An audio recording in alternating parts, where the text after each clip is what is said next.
A woman's regret after remarrying at 50. What men really want at that age. Marriage is a big part of life for many. We all hope to find someone to grow old with, to share love and life together. That's one of the most beautiful things in the world. But life is long, and marriage changes over time. There are many challenges: the 7-year itch, midlife stress, money problems, or conflicts with in-laws. In today's world, staying together for life is not easy. Some couples make it through hard times when they're young but drift apart when life gets better. That's why many end up divorcing in middle age. After divorce, men often look forward to a new life. Some even marry much younger women. But for women over 50, life after divorce can be very different. Take the story of Susan, for example. She got divorced at 50.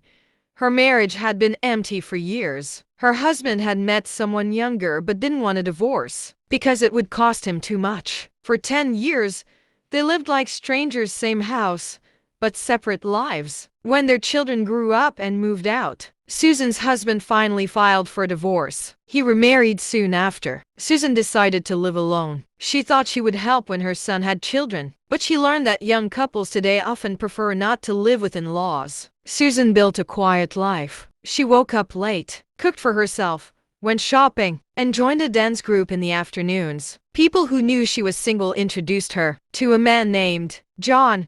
His wife had passed away, and he hadn't been with anyone for 3 years out of respect. Susan was touched by his loyalty. They grew closer and decided to marry. They didn't plan a big wedding, just a small gathering. But John's adult children objected. They were afraid Susan would claim a share of the family money. They said it was okay if they didn't officially register the marriage. John stayed silent, and Susan agreed. She didn't care about money. She just wanted companionship. But after a few months, Susan regretted her decision. Life after remarriage wasn't what she expected. John didn't love her the way she hoped. He had 2 main reasons for marrying her.